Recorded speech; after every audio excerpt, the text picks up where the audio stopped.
Every one of you to our Tuesday, May 23rd, 2020, our special board meeting for budget workshop number 3.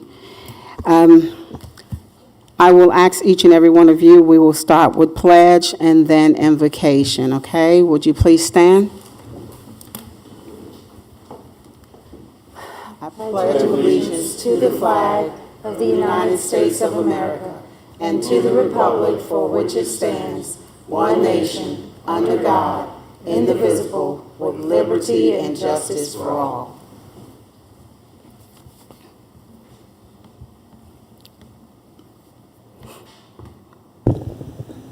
Let us pray. Dear Lord, we come to you tonight as a coordinated board, attorneys, staff, and community. Please be with each and every one of us as we work together to make decisions on the budget and work towards that and make sure that we all keep in mind the heaviness of the burden of the board, the attorneys, the staff, as we all work together. Please be with us tonight. Be with the public speakers on any input that's put in tonight, that they think about what they're saying, and that they're make sure that anything that is said will be heard, that the board can make decisions based on some of those things. Be with all of us as we make decisions for the future of our students and our staff, and please guide us and direct us in all of our decisions as they are always tough decisions, but we pray that they're fair decisions and that we all consider what we're here for and for the students and the staff. Please be with each and every one of us as we're considering all of these things, Lord. It's a tough time and it's tough decisions that we have to think about. Please be with us as we try to do what's fair and just in the name of you and what you would want all of us to do. Please be with us as we consider all of those decisions. Please help us to refrain from any personal opinions and just report what needs to be reported, and just be with us, Lord. Our district needs you. Our staff needs you. Our board needs you. All of us. We love you and we pray this in your precious and holy name. In your name, Jesus, amen. Amen.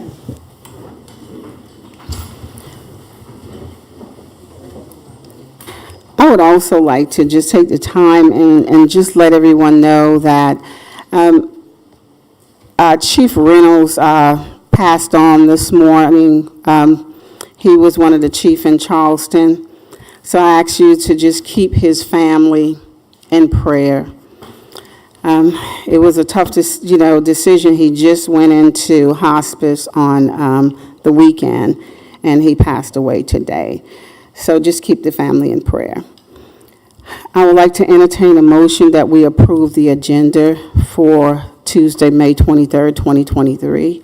Madam Chair, I so move. I have a motion. Can I get a second, please? Second. I have a motion and a second. If there is no discussion, all in favor, please signify by raising your right hand. Unanimous.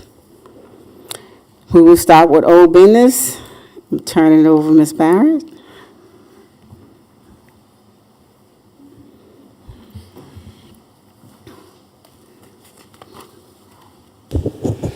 Thank you, Madam Chair. Good evening to the board. Good evening to everyone.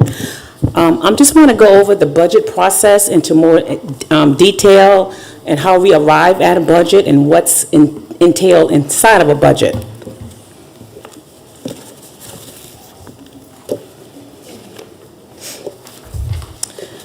Okay. What is a budget? A school budget is a spending plan for upcoming school year. It is not exact, but it formulates the best numbers given at a particular time. A budget can be affected by many external and internal factors. The number of students, increase in mandated expenditures, and the needs of the district. General Fund Fiscal Year 2023-24 state aid distribution allocation is based on 135-day student count of 4,898 students. We have other special revenue and federal funds that complements the district general fund. The revenue funds that helps with other FTEs, that's come out of the title funds, they come out of IDA, CATE funds, food service, and ESSER funds. They all help the general fund budget. What's in the budget also compromise the student counts for the classroom sizes.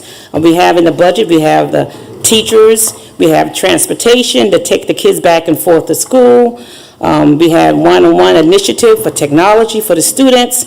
We have security in the budget and for staff and students, upkeeping of the building, and mandated expenditures that we must do according to the states. And when you're looking at the school budget, we have revenue that comes, second slide. Okay. We have a school district operating tax collection. This is collection that we get from the county. They give to us on a monthly basis, telling us how much money we're going to be getting in taxes for that particular year. So we use this based on various economic factor and collection rate in order for us to project what's coming for next fiscal year. So this is what we do to partly project budgets for the following fiscal year.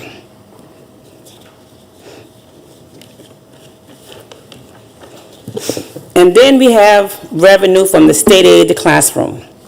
The state aid to classroom revenue is funded by the 1% sales tax, which we get from the state. It is a projection based on the 135-day. If you look at the 135-day column, it's a 2,235-day, that's what the state project us to get at 135-day. But if you look at the 45-day count, you see we have a decrease, because once the state give us a projection, like right now for 23-24, they're going to project based on what our numbers are now, and then they're going to go ahead and do an adjustment to our numbers at the 45-day. So that's why the budget is always moving, because you don't know what the state is going to do. And if you have any question, you can just stop me at any time and ask. Okay. Well, we just got our actually 135-day projection. We lost $615,406 at the 45-day. And at the 135-day, we lost another $301,569.67. A total revenue loss from the state for this year was $916,975.67 for this year. So if you budgeted more, what they tell us we're going to get at the 135-day, you're not going to get that money in, because they based on the student enrollment, so it can either go up or down. But because I give you a copy of our student enrollment from the 45 to 135-day, our enrollment went down. Ms. Barrett? Yes, Yeah, ma'am. And just in looking at the slide, the previous slide, I see the 615, the 916 number. Where is that? Okay, they just sent me this here today. Okay. Yes. Got it. So it's not in ours? Right. Okay, thank you. I'm sorry, I was trying to stay Yes. with you. Okay, but I wrote down that number. It was 916, 975? 916, yes. Okay. Thank you. And we just got that today, and it tell us the allocation and what the decreases or increases was, and of course, we got a decrease. And as you can also see, other districts also are affected by the 45-day and the 135 and the 45-day. Some district, they get an increase. Some district like us, we got a decrease. So it just depends on your student enrollment at the time.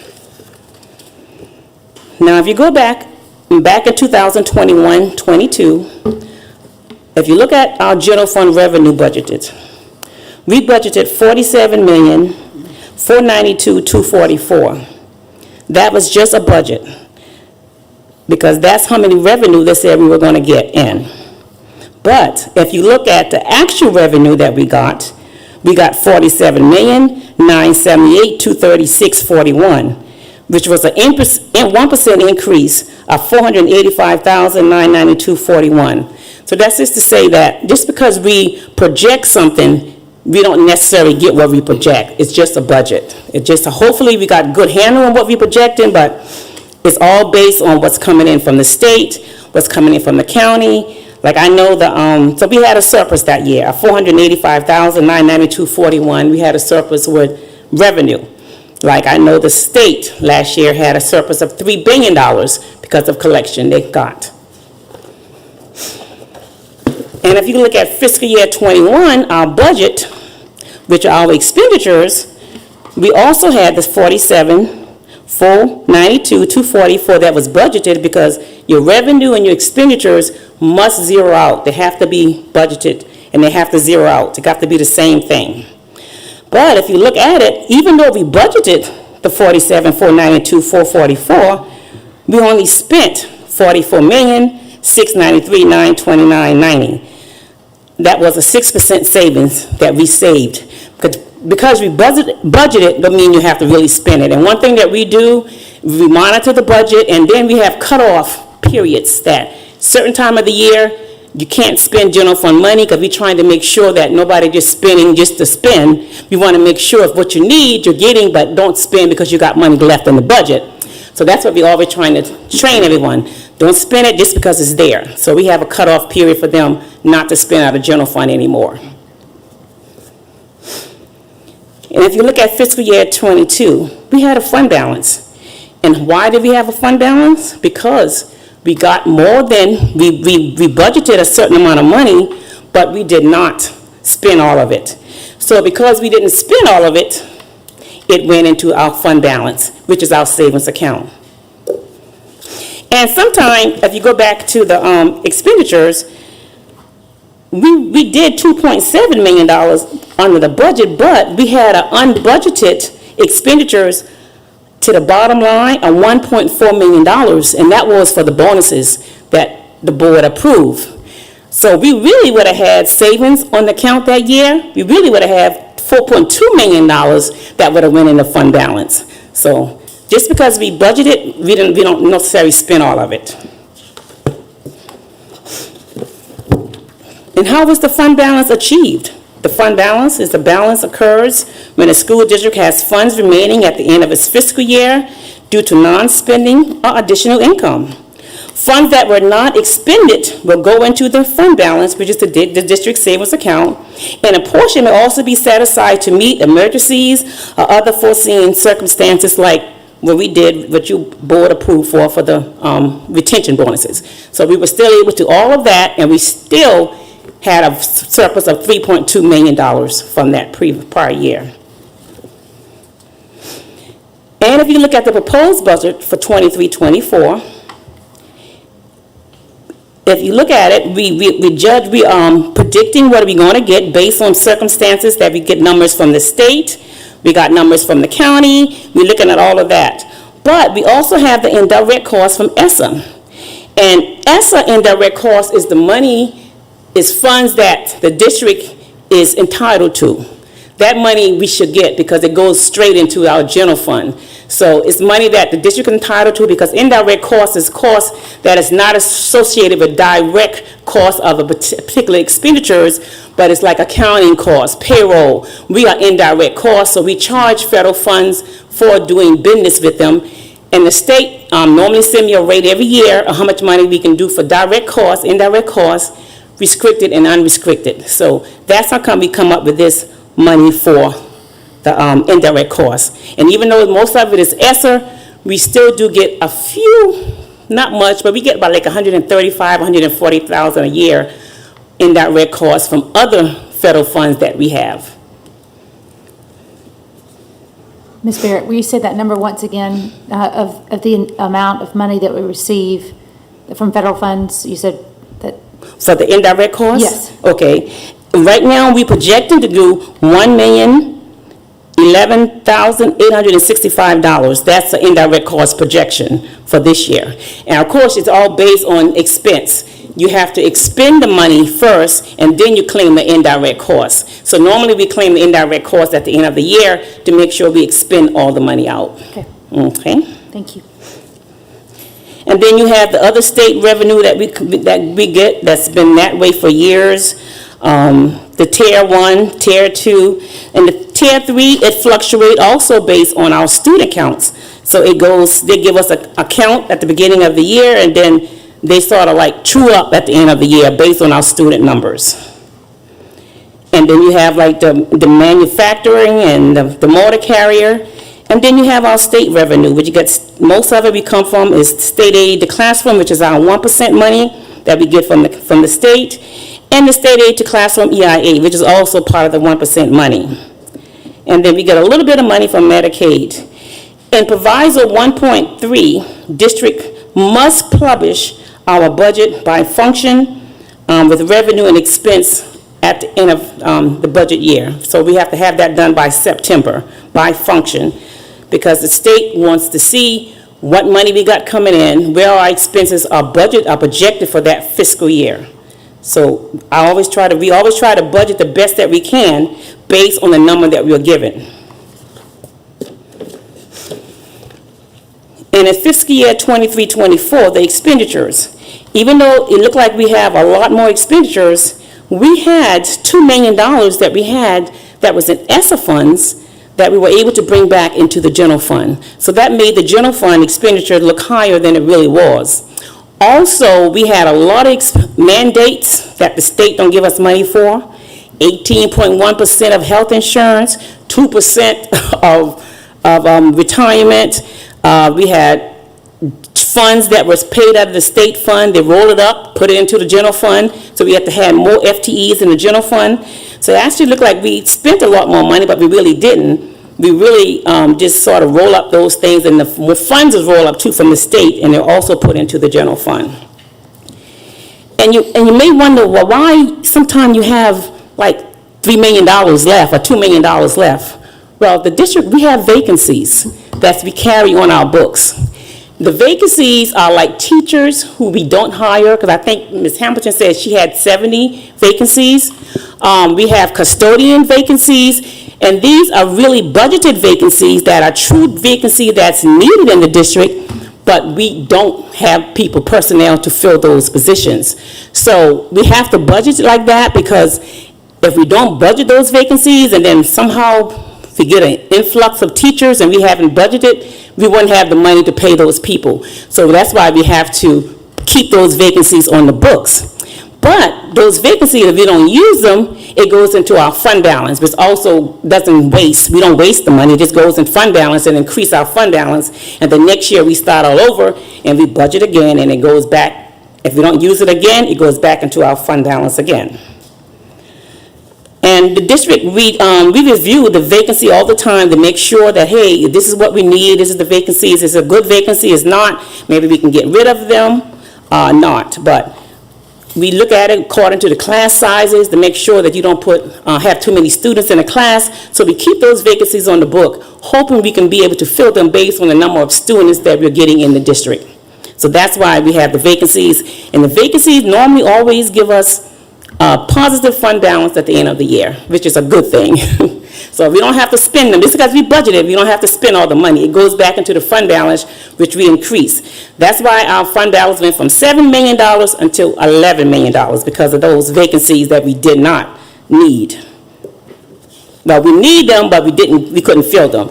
And the good thing about ESSER is that even though we had teachers' vacancies, we were able to use the iTutor to fulfill some of those vacancies for the classroom. So that money was paid out of ESSER, and we didn't have to pay for it out of the general fund. So that's also helped the general fund to increase the fund balance too.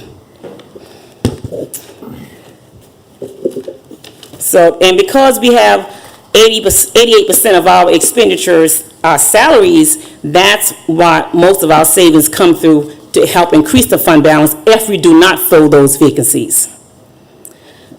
And right now, if you look at our expenditures, we are, with everything intact, we have a balanced budget, $55,294,027. But just because the budget is there, we don't mean we have to spend it all. It's that the state give us a certain amount of money from revenue, and because the state say, okay, I'm giving you $20 million, whatever for revenue, I have to show it. I can't deflate it, because if I take $4 million from expense, I got to find some way to take $4 million from expenditures, from revenue. You have to have a balanced budget. So when I put it on the website, they have to show what we actually got, because everything that we get is on the state website, because the state know exactly how much money they're giving us, so I need to make sure I put that on there.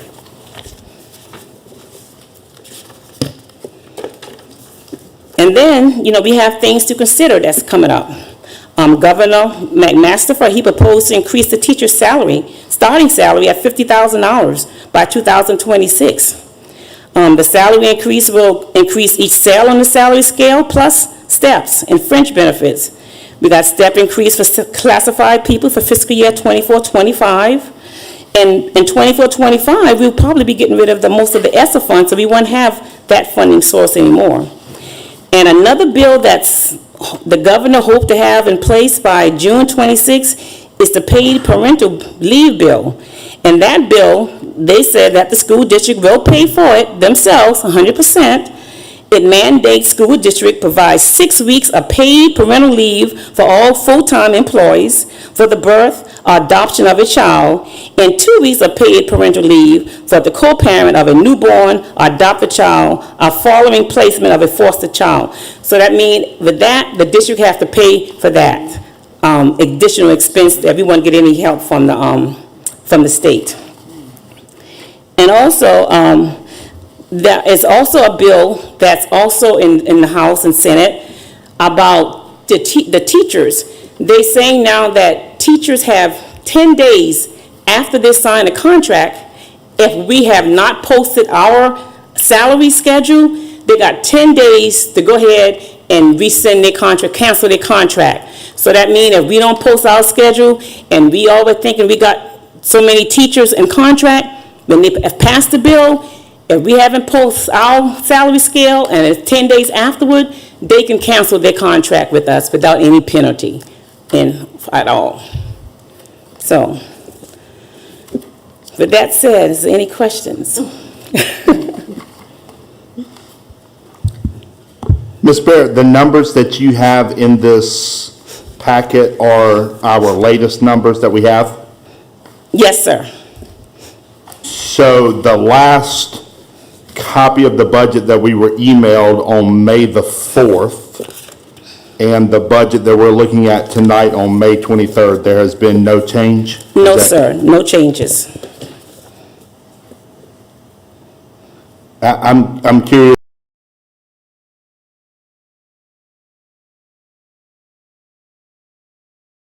Last time we had a meeting, we discussed the fact that our state government has not yet passed the budget.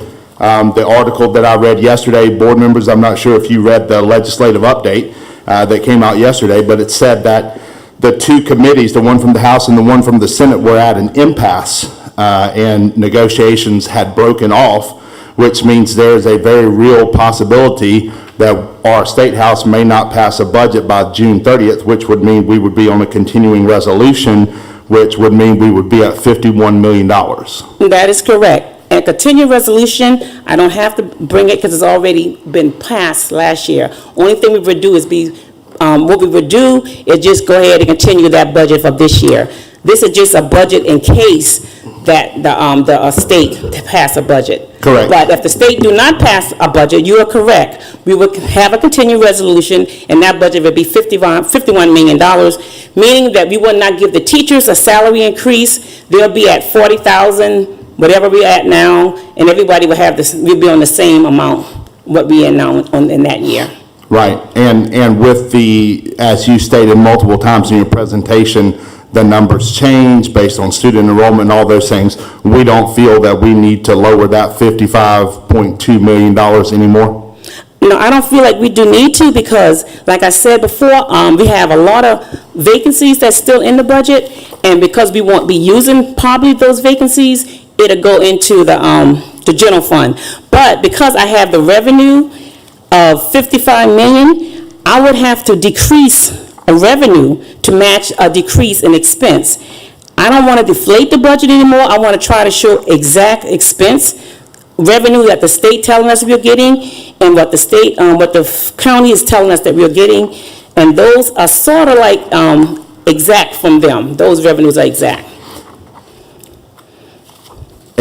Maybe I missed something. Explain to me why, if you decrease the expenditures, you would have to decrease a revenue source? Because when you do a balanced budget, your revenue and your expense must match.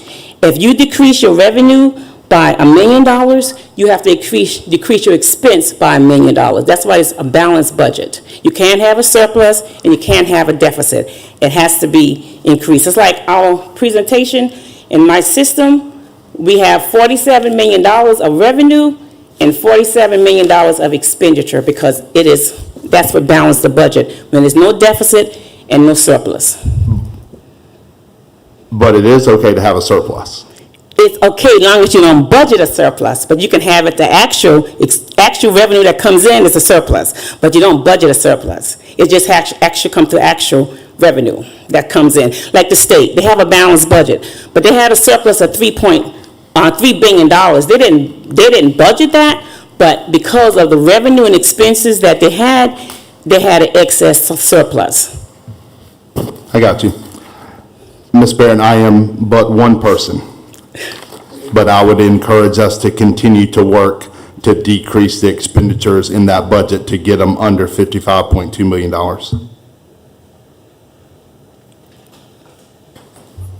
Ms. Barry, can I ask a question real quick? Are we still balancing our budget with ESSER funds?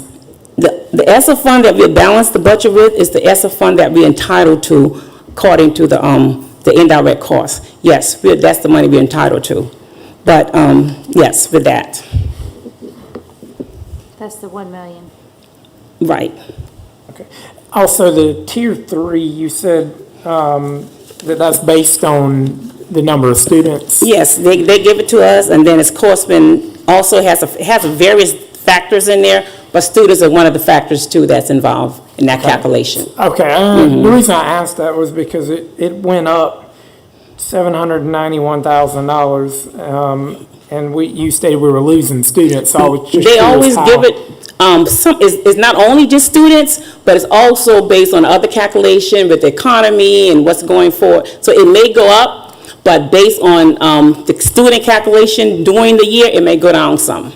It's not just based on student calculation, but it's based on, because they have a part that they have to share with all the states and all the school districts, so they have to have some factor involved in order to do the calculation of it.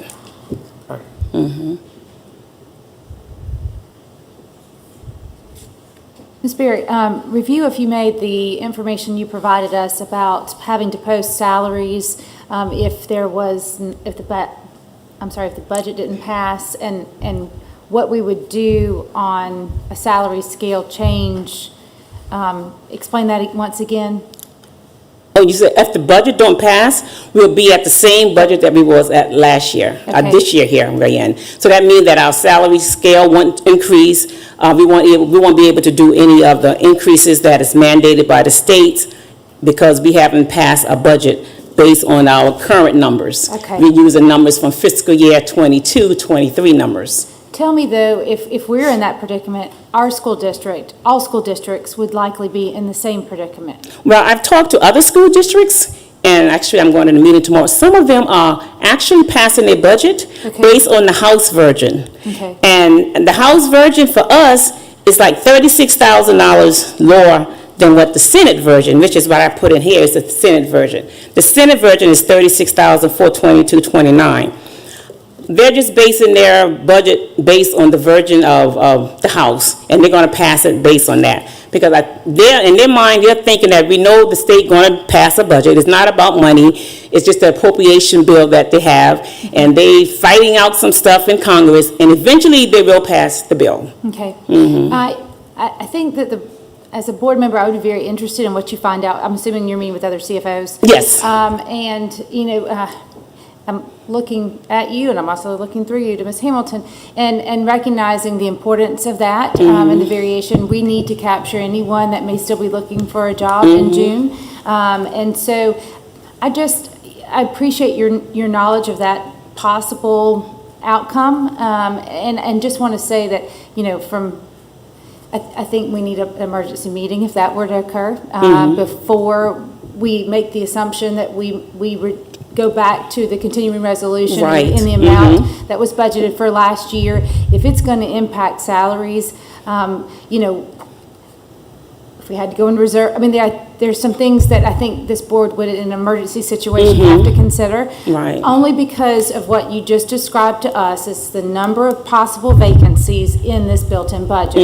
And so that reassures me that if we had to make comfortable the budget so that our current staff were okay, it sounds like it's something we might need to discuss and just have a firm plan on if That is happens. correct. Okay, That sounds good. thank you. If I may, Madam Chair, I wanted to ask Ms. Barrett if she could just talk a little bit about what that increase in the budget consists of, because I hear that there's some concerns about the increase, that $55 million. If you could just elaborate on what that includes, Ms. Barrett, such as the $2,500 for teachers and other things that it includes. Well, the increase is the $2,500 step for teachers. It also includes the 2%, the 1% that we had to do for the retirement. It also includes the health insurance. We're going to do a full-blown 18.1% increase in health insurance this year. And then in January, we're going to have to do 3.7, but we only have to do half of that. So that's also in compromise, is also in that budget. Also is a step increase for the administrators at 1%. There's a step increase for all of the classified employees at 2%. Also, I had to take some funds that were roll up from the state funds, and those were FTEs. They're like 20-something FTEs. I had to put those FTEs into the general fund. And also, we had like 32 FTEs that was in ESSER that we had to eventually bring back to the general fund.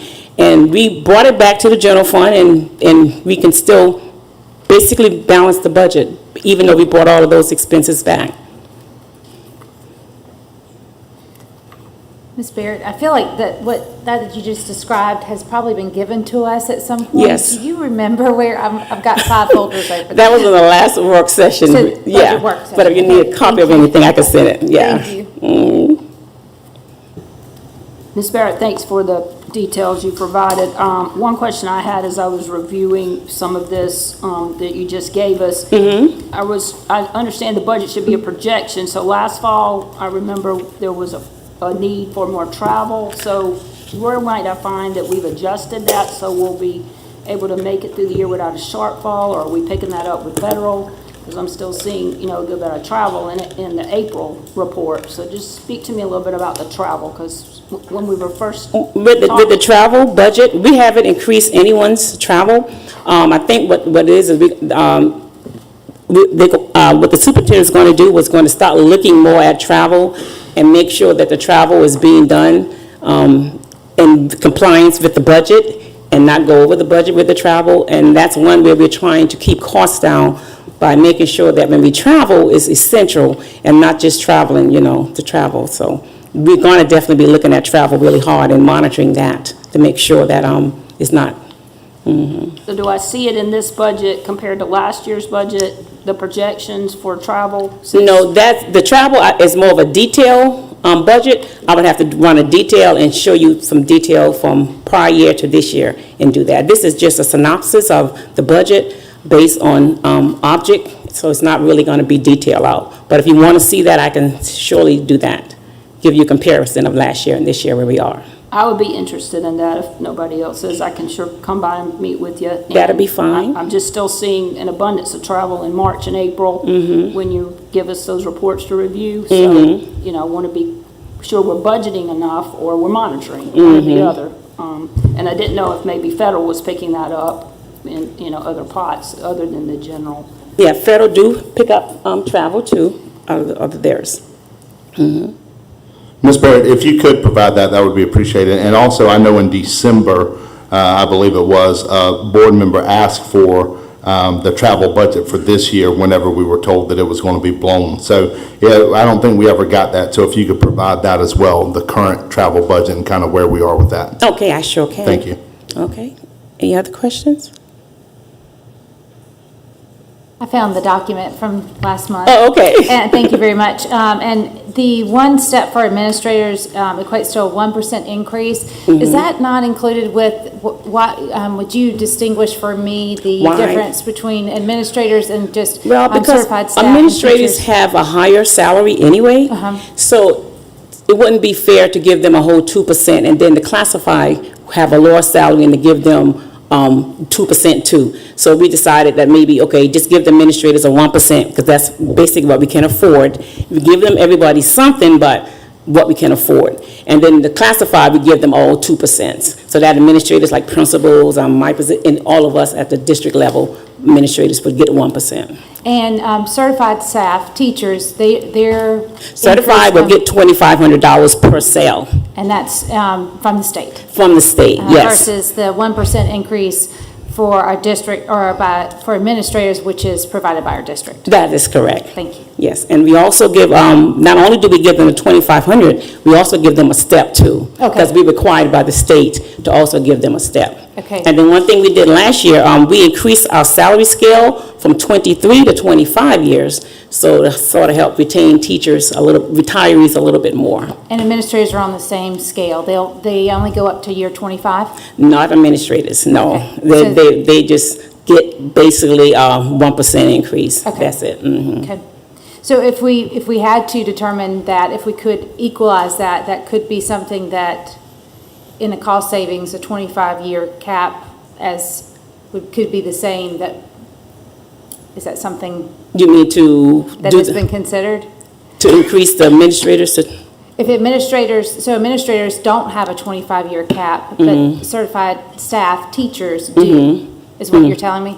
well, because teachers have to be paid on the teacher scale, they do have that cap. Okay. But like some district like Charleston have 40 years Yes. for their teachers. Yes. So it just depends on whatever the district wants to do. Okay. And Ms. Barrett, that $2,500 and the step are included in this budget, correct? Yes, sir, everything is included. And so there would also be a step included for all of our classified people as well in this budget? Yes, sir, everything is there, plus a 25% increase for our bus drivers. I just wanted to make sure. Thank you.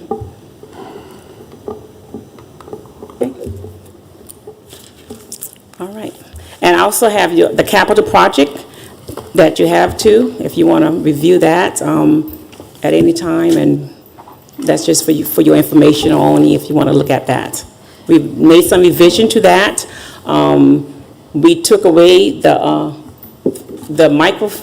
intercom for the middle school. We spoke back with Kenny, and he confirmed that even though he thought that, somebody thought that they needed it, he confirmed we didn't need that, so we took that out.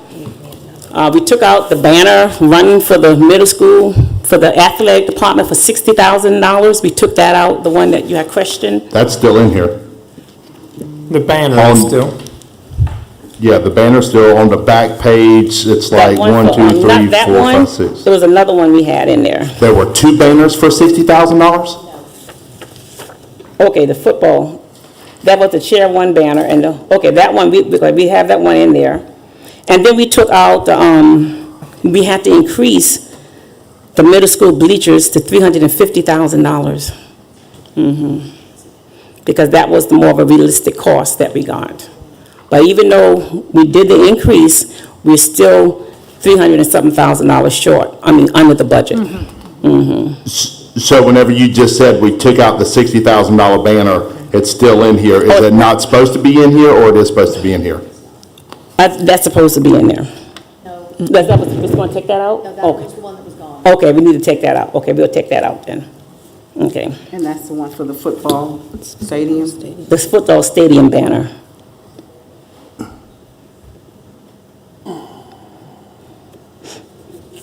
Ms. Fitch, if I may, I think you answered this question for me before.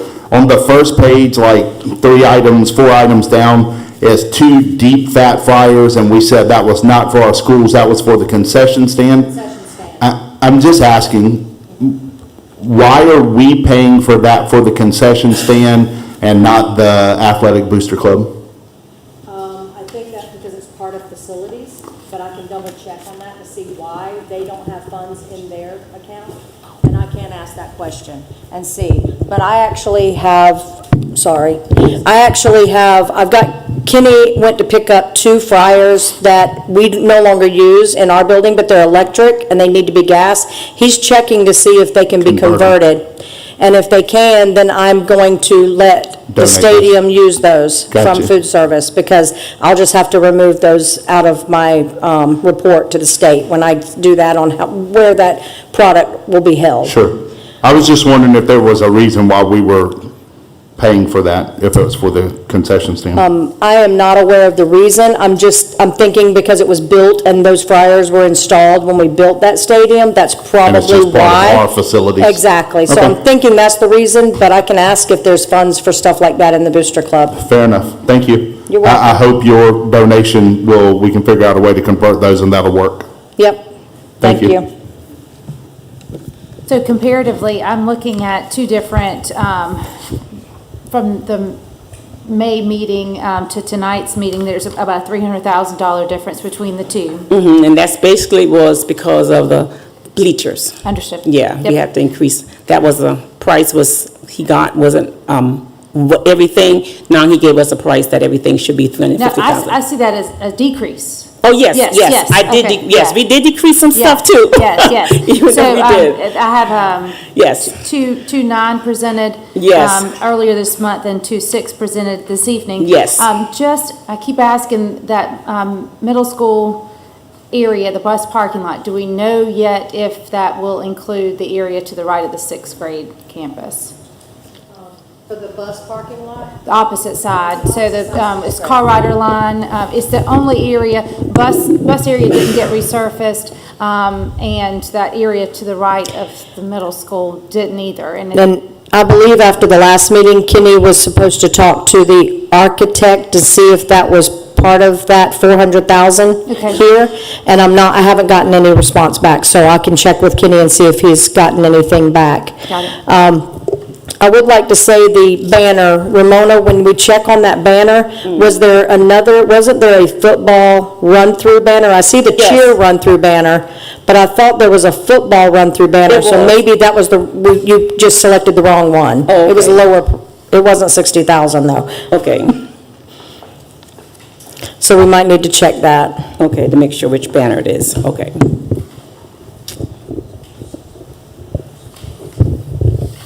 But we have decreased the projects, so it's down to 2.6 million now. We got unbudgeted amount with the September money, that 8% money that we received in September, we got like $2.9 million in there. And also in September again, we'll be receiving another normally like $2.2 million again.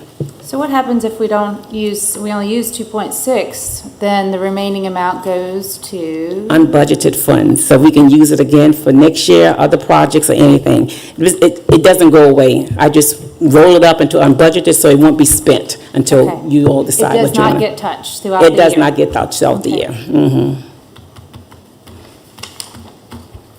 And if a project comes in less than what it's supposed to be, I normally just, whatever the balance is, I roll it up into unbudgeted too.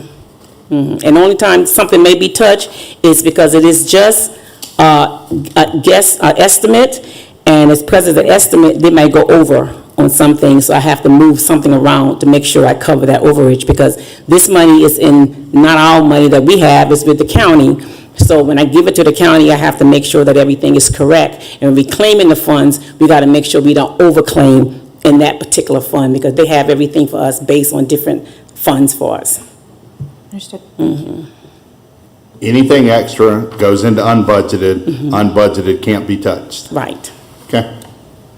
Unless if something goes over. Estimate. Got you. Right. I got you. Thank you. All right.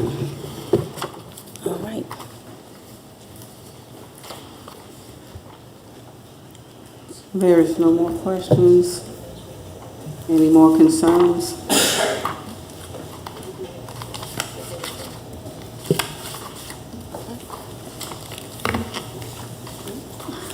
Dr. Reed, can you do it in 14 minutes? Yes, sir. I'll do my best. We put the PowerPoint up, please. So board members, what you have before you is a few slides that go into detail in terms of what the ESSER 3 funds have been allotted for. Just like with budgets, as we work on them, on an ongoing basis, there are monies being expended and monies being adjusted. So after the slides, you have just a current CSI report that shows you the balance of the ESSER funds and with the ESSER 3 funds. The ESSER 3 funds were pretty much at about 70% spending those, 7%, spending those funds, but we will spend more. So let's go a little bit into the slides. This is ESSER 3 pretty much in 3 parts. The initial award was $22,768,124. The indirect cost that Mrs. Barrett talked about, the $878,526, you'll see that on its own particular slide, and then there's a time for questions and answers. So the ESSER funds in 5 parts. First, we look at learning loss. With the ESSER 3 funds, 20% of that money had to be budgeted for learning loss. And the administrators at the time focused on various areas that we were going to target. So you will see some of that money went to personnel, which specifically some of those content specialists that we use to look at our guaranteed viable curriculum, work with our teachers in terms of providing technical assistance to them, and just overall beefing up our curriculum program. Also, we had a technology specialist that was in that category as well. And then there were fringe that was allocated for those positions. We use Edmentum for the high school. We had Read 80, One Stage 80. You can read a lot of this for yourself because pretty much these are just curriculum programs that we use during the year for those particular grade levels. We have additional consulting and other information that helps our teachers. J2 Math Consulting, where we did some technical assistance with our teachers in terms of teaching math. Our vertical planning allotment for our teachers who were in various sessions trying to improve on those, et cetera, et cetera. FastBridge for our SEL, or Social Emotional Assessment. Study Sync, Big Ideas Math, Twilight, okay? We originally scheduled... Ms. Reed, if I can just stop you, I Sure. have a question there. Okay. Hearing from some other teachers in other districts that I'm familiar with, I wanted your input. FastBridge, I'm hearing it takes a lot of teacher time, and my comment about that has, now that we've used it, have we gotten any feedback? And if we haven't done that yet, I would like to see feedback from our teachers. Because Understood. other elementary teachers tell me it takes a lot of time per kid, and they don't have time for the reading, writing, arithmetic, and the necessary skills. So that's just a concern I have. Thank you. We'll make sure we get that feedback. I can address some of that if you'd like, Ms. Strobel. As far as the FastBridge screener, we don't use it anymore for academics. We use iReady for our formative assessment screener for academics. We use FastBridge for our SEL screener. And we have had some conversations as to whether we will continue using it or not, and we haven't made those decisions yet. Thank you, Ms. Williams. That's what I would like to hear. Maybe it worked last year, but give teachers a chance to say whether they're really getting input from it. Initially, we were going to develop an elementary alternative program as to address learning loss, and that's what you see with the large amount that's allocated. That would have covered teacher salaries as well as transportation, so there's an amount there. And then we had some general monies left over for classrooms. Now, as we work with this budget, no dollar amounts have been spent. You'll see that next sentence, because either one time we've decided to pull back on that activity or that initiative and just kind of switch, and which is what happens. We kind of ebb and flow, of course, with the budgets. And what budgets that are not allocated or adjusted for these expenditures will get reallocated to other activities that will assist learning loss. So what happens is learning loss becomes its own microcosm here, that $4.5 million that we need to use for that, okay? So our curriculum and instruction team, as well as our district leadership team, just really focus on this because we can't use those monies for any other projects within the ESSER 3 funds. Part 2, our ESSER in part, we were awarded an ARP ESSER grant to focus on mental health. This particular position is embedded within our funds, and the funds expire December 30th of this year, and we're working on what are the sources to allocate it to, but it stands out as a separate entity because it was something that was designated by the Department of Education. Interestingly enough, we still budget a mental health counselor in the other ESSER funds. It was a district priority as well. So now we have 2. So just know that that's a part that stands out to itself, mental health, okay? In part 3, positions. Dr. Reed, you said the mental health part runs out December? So does that mean we lose that person in December? We lose the funding for that position in December. When we were first allocated those funds, they actually wanted them expended by September 30th of this year. I appealed to the program office that we really needed some more time even to fill the position. So I got them to extend to December 30th. I'm going to try again to get them to extend this to September 30th because, as you know, ESSER 3 funds expire September 30th, 2024. Right. And since you want to help us out with this, we're going to try to do that. Okay. Now, positions. As Mrs. Barrett indicated, we did have positions charged to the ESSER funds.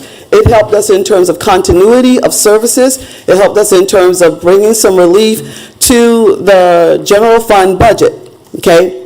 We have 10 positions that are those new positions, those content specialists,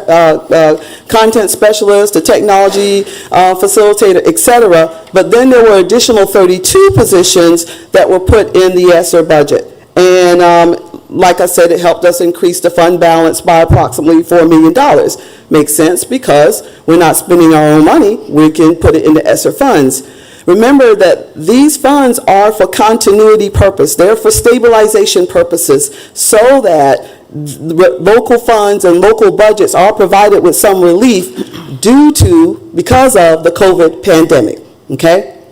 So the amount that was budgeted there, $5.6 million, was budgeted to cover the salaries and fringe through June 30th. As Mrs. Barrett indicated, we're moving those 32 positions back to the general fund. However, for this first year, we were able to charge them to the ESSER funds. Okay. Part 4, our district priorities. So we have the positions, we have the mental health counselor, we have our learning loss. For the district priorities, we allocated funds that are allocable or allowable for ESSER. You know, the Biden administration was very, very, of course, big on, as we kind of rolled out these funds, disease prevention and just those things to help limit disease spread. So you will see that we have vaccine incentives. That was vaccine incentives that we rolled out for employees and vaccine incentives that we also rolled out for students. That's there. We use some of the ESSER 3 funds for retention pay. Once again, this is that continuity of services in order to keep and balance your workforce. So we submitted an amendment and it was approved to use some of our funds for retention pay. So we were able to do that in the ESSER funds. We included another mental health counselor. See, we did the mental health counselor before the State Department did. We recognized that need early on because of the impact for the students due to COVID. We put aside some money, general money, for supplies and academic supplies for the schools. We designated some funds for facilities repairs. Facility repairs and buildings and structure is allowable expenditures in ESSER 3 simply because, once again, we're trying to control emission. In our earlier ESSER, we looked at our facilities to see where we can do the most good in terms of making good air ventilation. So we submitted a plan for roofing repairs. Once again, that's continuity because the funds allow you to continue services, okay? So we have roofing repairs for North Side, the high school, and the district office that's budgeted here. There was our original plan for the middle school renovation at the 611 site, and that's that $6.9 million that was allocated for that. And then later on, remember we expanded our transportation area, robotics. We put in barbering and cosmetology. That's put in here in that $420,000. Once again, a district priority. In our human resources area, we have our monies allocated for FACES, which is our agency that helps us with international teachers, our Teach for America program, any kind of signing bonuses that we were able to use to help us steal teachers from other districts, but I didn't say that out loud, okay? So, but we wanted to be able to be competitive there as well. And ESPR is our own mental health, social, emotional wellness program that we have for our employees, okay? Those were district priorities.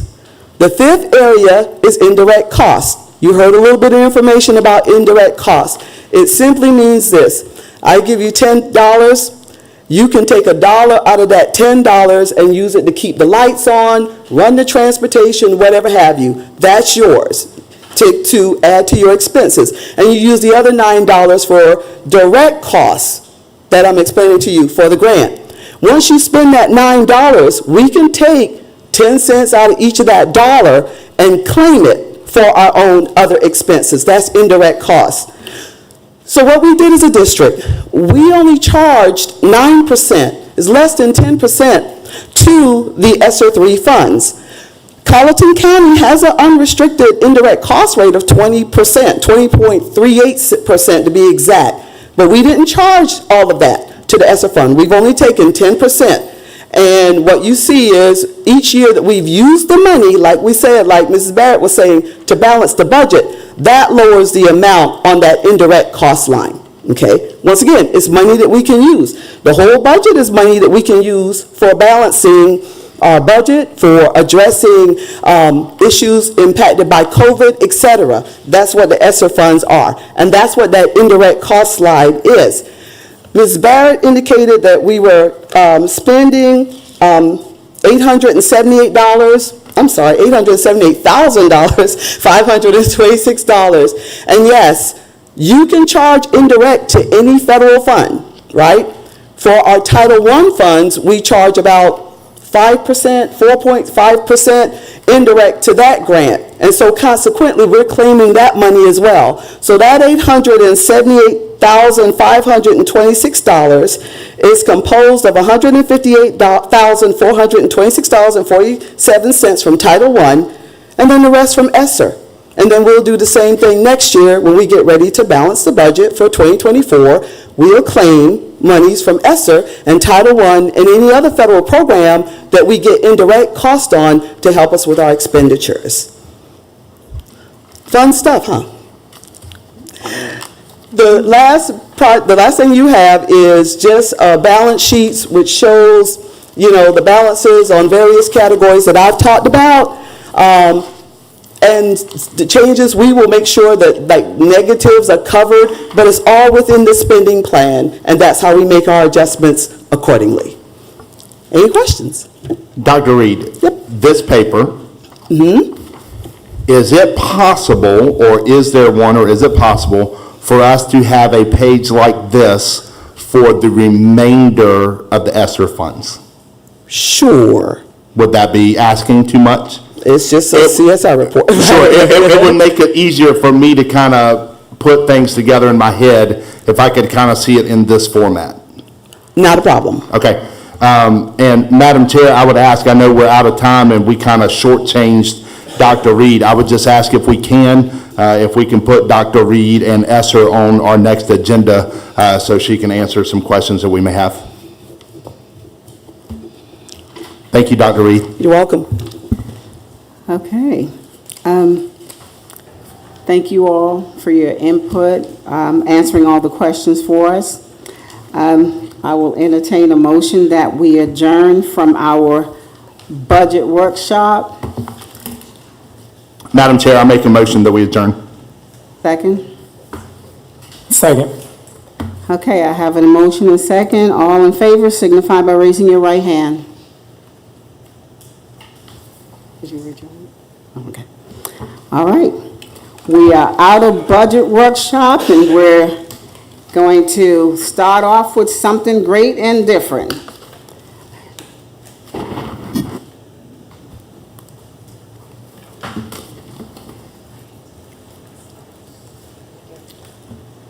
Please, have a second.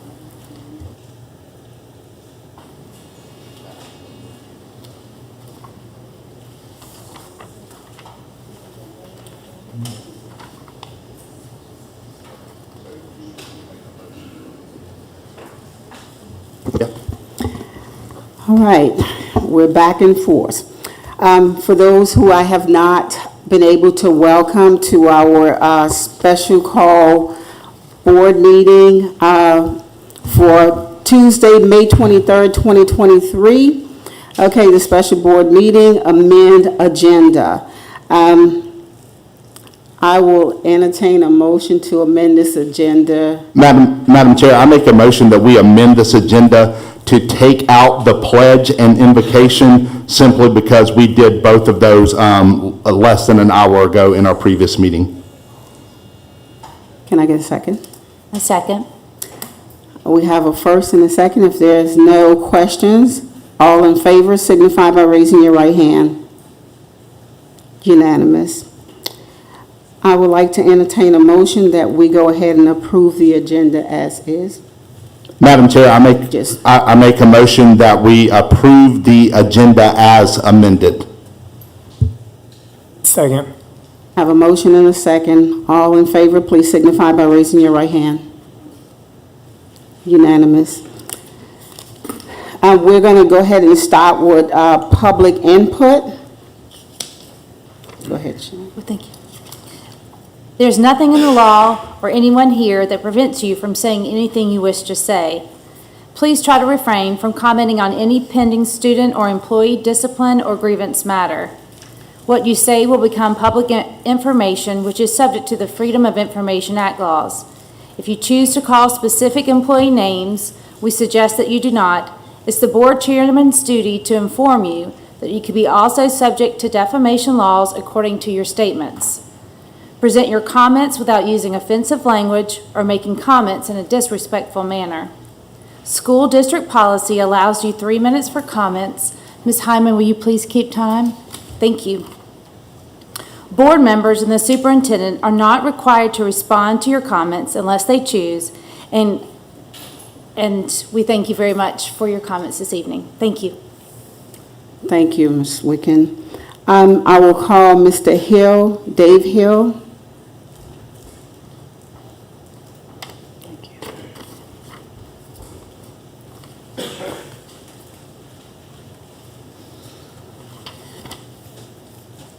Thank you, board members. I brought this up previously, but I wanted to talk about it again. The board still talks about having parent community involvement to aiding your decision making, but I've got to say I was a little disappointed and a little confused last week. Dr. Cave and her staff took all the time to get the stuff together and ready for the students, athletes, community, as well as the teacher and staff recognition. But by the time the segment was done, 75% of those parents, families, teachers, and staff that were in attendance all got up and left. Some of them even before the recognition ceremony was over. I bet most of them don't even know about the dress code changes y'all spoke about. Teachers need to be concerned with what the board members consider. They were here, but once the trophies were passed out, they were gone. There were some who may have had prior commitments, but not all. But it happens every time we have one of these ceremonies. You just can't make me understand that. I would like to see the administration work on getting teachers here more often, because it's not only hearing from them that helps you, but it would be a benefit to us in the public to hear their concerns and new ideas. Lastly, it's odd to see now, I'm going to skip that. I sincerely hope we don't hear tonight in the public comments the same dribble about race that we heard a couple months ago, since the superintendent is back on the agenda. Last week there was a handful of people Now that she's back on the agenda, there are more people here. Especially since we don't have any information on what happened, what you guys decided, why you decided it.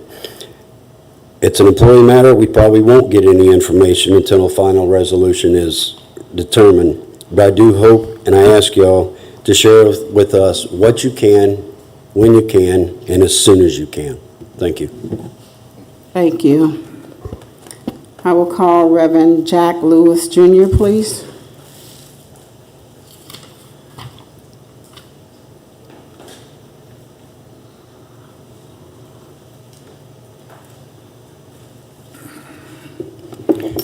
Good evening. Good evening.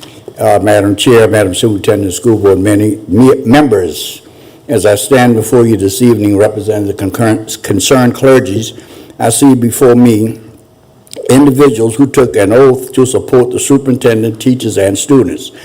The MAGA base has taken control of the Colleton County School Board. Some of you, your agenda was set before you were elected. Remove Dr. Cave at all expense. How can one sleep well with the malice in your hearts? How can you have a child or children in a private school and try to govern the public school? Good question. The racism and hostility environment, you're constantly showing that you disapprove of a strong African-American female. How can our children get a quality education?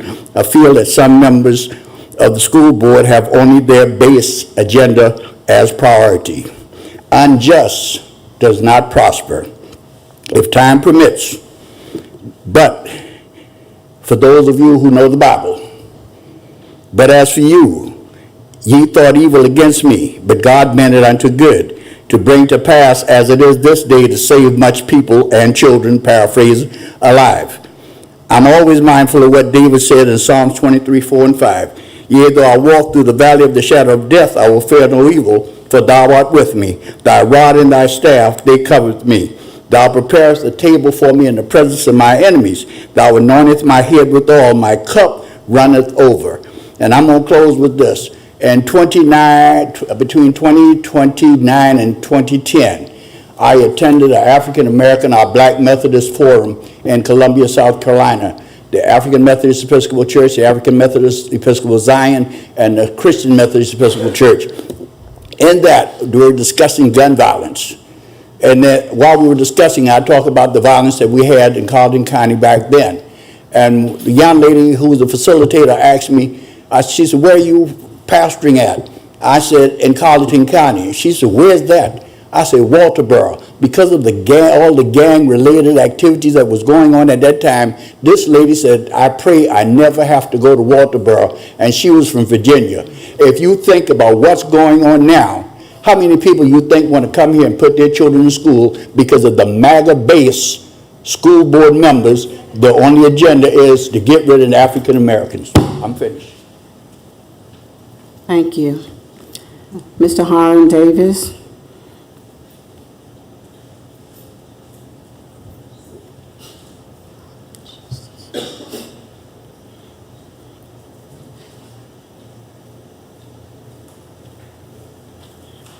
Good evening to each of you. Good evening. I would like to take the opportunity to come before you on today. My biggest concern at this point is no longer what the decision will be of this board as it relates to Dr. Cave, but what the decision will be as it relates to the students and the faculty and staff of Colleton County. For an example, we are back here tonight to talk about Dr. Cave, but yet we have an athletics award going on. We have several programs going on throughout our district tonight with students being sent to the next grade and moving on programs. But yet a lot of our parents and a lot of our concerned citizens, we need to be to those events. But our heart is here because we want to make sure that we are here to hear what our elected officials are doing on tonight. So it is imperative for the students, the faculty and staff, the community of Colleton County, that we make a decision as expeditiously as possible so we can move on. There are a lot of teachers that are not leaving the district as it was stated for Dr. Cave. I a lot of teachers are leaving now because they can go 30 minutes away and make $12, $13, $14 more $1,000. Can we focus more on trying to find a way to get more money for our teachers and our classified staff and other faculty and staff? Can we find a way to continue to combat our behavior issues that we have in our school district, working with our local law enforcement, trying to combat the issues in the community that's being brought to our schools? Because we're focusing on the wrong thing. We're majoring in the minors and we're minoring in the majors. And it is time for us to move on because the community is tired. And the community is not only tired of having to come to meetings after meetings, but we are tired of us being in the forefront of embarrassment as it relates to the media. We're tired of turning on our TVs and seeing Walterboro and Colleton County in a negative light. So let's make a decision tonight, if we can, so we can move on and focus on what is important, and that is our faculty and staff and our students. Thank you. Thank you. Ms. Williams?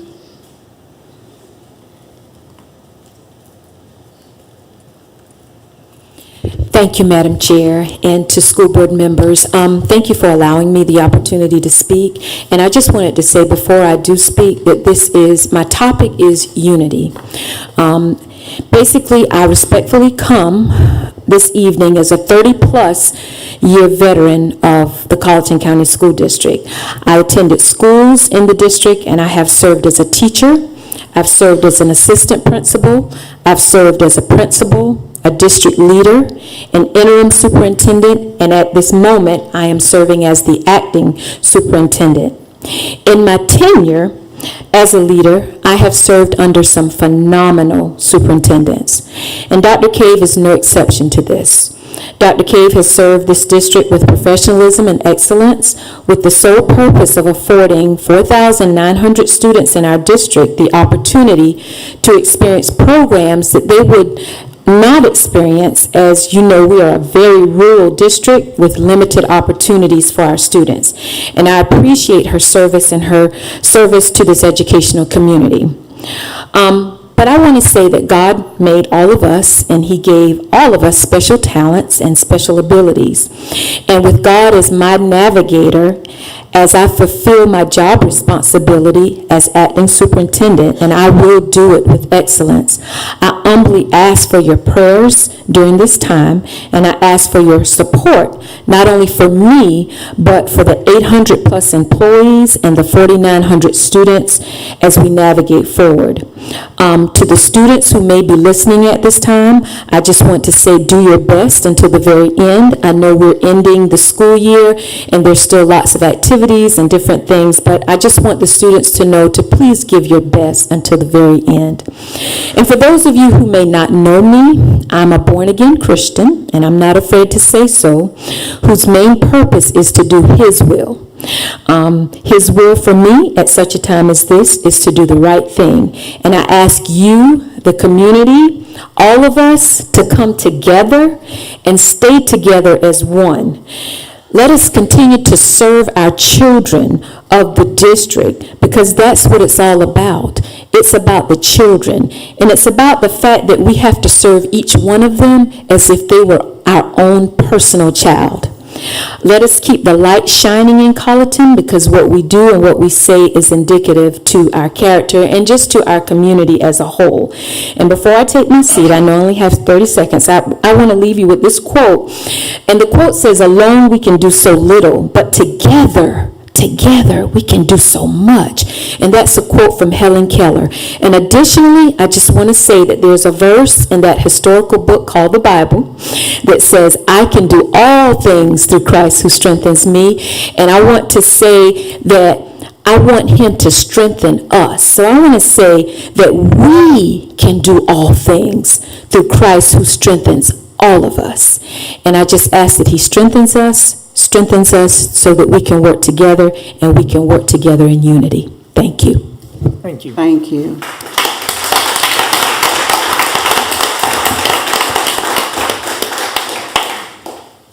I would like to entertain a motion that we go into executive session Upon returning from executive session, action may or may not be taken. We will go into executive session for 3.01, 3.02, and 3.03. Madam Chair, I make a motion that we enter into executive session for item 3.01, discussion on and conclusion of an employee grievance, SE Code 30-4-70. Item 3.02, discussion on and receipt of legal advice regarding superintendent's contract and employment status, SE Code 30-4-70. And item 3.03, discussion of employment matters regarding hiring, South Carolina Code 30-4-70. Second. I have a motion and a second. If there's no question, all in favor of going into executive session, please signify by raising your right hand. We are in executive session. Thank you.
I would like to entertain a motion that we exit out of executive session. Madam Chair, I make a motion that we enter back into open session. Second. Is there any questions? If there is no question, all in favor, please signify by raising your right hand. We are out of executive session. Madam Chair, I have one motion related to item 3.01 on our agenda. I move that we uphold the administration's recommendation to reassign an employee to a new position with an improvement plan and adjust the salary for 1 school year. Second. Second. Madam Chair, I do want to make note that this is in regards to the discussion and conclusion of employee grievance, item number 3.01. If there is no other discussion, all in favor of the motion, please signify by raising your right hand. All opposed? Motion carries. I would like to entertain a motion that we adjourn. Madam Chair, I make a motion that we adjourn. Second. All in favor, please signify by raising your right hand. Good night, everyone.